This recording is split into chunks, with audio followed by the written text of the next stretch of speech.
What's up? This is Duck's RC blog.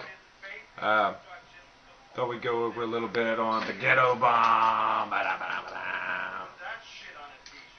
It's a nasty little monster. But I was thinking about going over with this. This is a very inexpensive rock crawler. I guess in the end, it's an inexpensive rock crawler. But let's go ahead and look at this. So what we got here, we have, basically the low-C rock claw tires. I got a set of these babies that are actually off an aftershock, and I'm dying to figure out a way to fit them on here.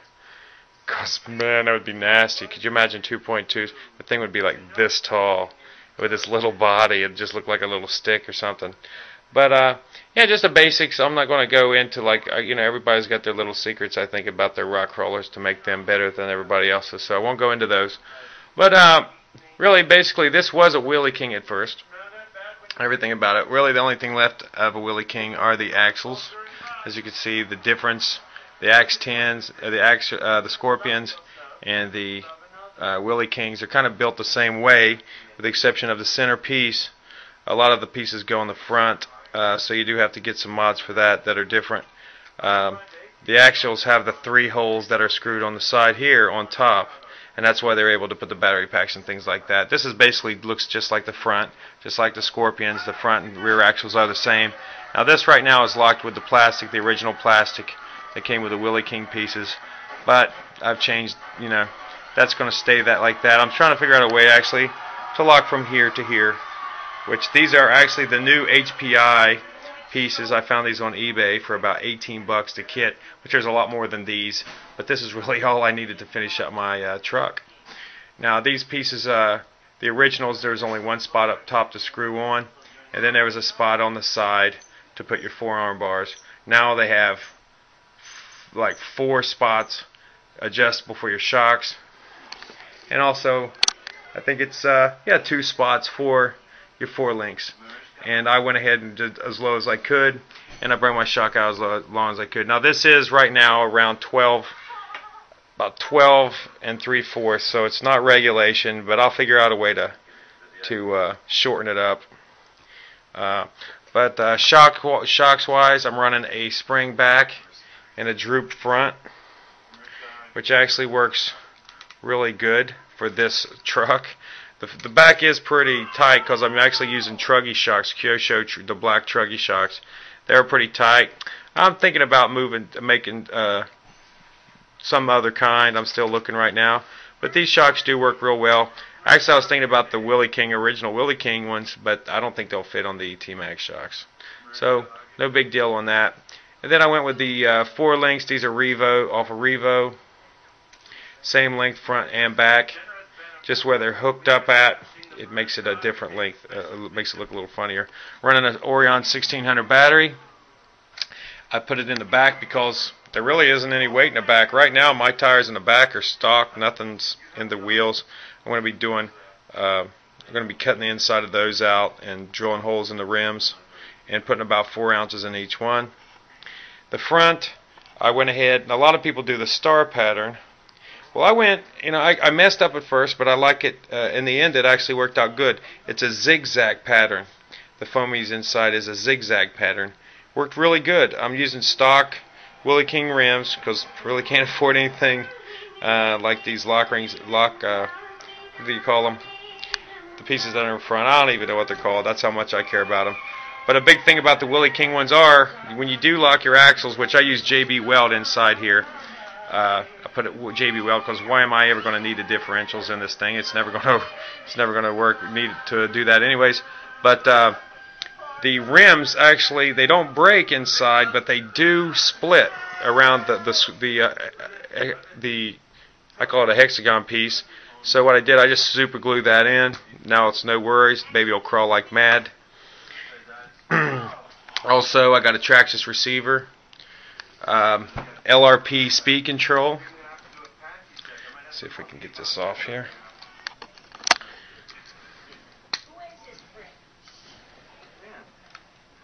Oh, great.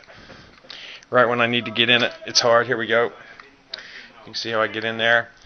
Running a LRP speed control, old school one I found in a Rustler. I'm running an axial transmission. The Willie King one just would not fit. The motor sits on top of the Willie King one, so first option, if you are going to build a Willie King, like a rock crawler or something like this, chuck the transmission, get you a Willie King transmission, because definitely the motor sits right on the bottom. If you can see through there, the motor is right on the bottom of this truck, sitting right on the very bottom. So your weight is very low, so you can climb up steeper places. I use some aluminum mesh. Stuff's real easy to work with. I didn't even have to cut it. You just bend it and it breaks off. Just found the right size. I got a lot of zip ties on this, but hey, you know, it works.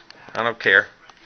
I just put these on here because I was having a problem with the drive shaft coming out. It won't happen anymore because when it would raise up like this, when I would get a lot of torque, the shaft would pop out. But it's good to go. I stretched it out actually a lot more. Got some weight in the front tires. That's my little secret. Keep that one. All you pros out there, you don't need to know that because you already know. But I'm just running a 645 MG high-tech servo. Right now this is a bad design. I went ahead and put this on the bottom here soon. I just wanted it to stay out of the way. Before, this was bent back, and that's why I was having the shaft problems. I fixed that. So now I've pushed it forward, so I'm going to have to move that because as you can see, you know, if you come up on something straight, it's not going to work. So, and then I just made this out of some thread. I want to put a lot of people use straws around here, so I was thinking about putting a straw in there so it does roll. These I need to take off also. This is from New Era Models, a piece that's been chopped all to hell. The bottom, I just shave it off. This is where I'm getting locked up. If you watch the videos on hobbyzip.com, this is where I keep getting locked up on the front. And also you can see the HPI low rock crawler pieces on there on the front.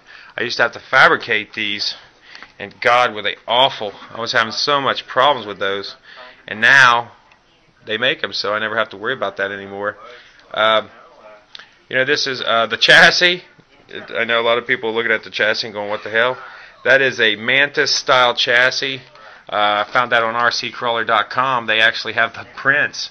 You print it out, it's the size you need. That was originally for Willie King, but for the Willie King transmission. But I'm telling you, I don't know how in the world they got that thing to work in there. So I went ahead, widened it out. There's my son. Hi. Yeah, shh. And we're working on that. I geared it really low, but yeah. So that's the Ghetto Bomb. It definitely is a weird looking truck, but I mean, what's normal? I guess everybody's got a Scorpion, but this is it was very affordable. I think the most expensive thing out of the whole truck was probably the tires. You know. Other than that, a lot of fabrication, a lot of parts just sitting around the house. That, you know, I tell you what, I could go to any one of you RC guys' house and find tons of parts. And definitely easy. A lot of thank yous going out to Travis. Travis worked on this. I didn't have a lot of time. I was so busy at work. Travis was worked on it a little bit for me.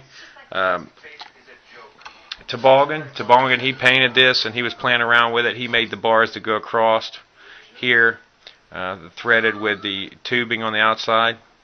Jumper did a whole lot. He basically put all. Now this was put together before, but they started doing you know, I took it apart and I just never got back around putting it back together.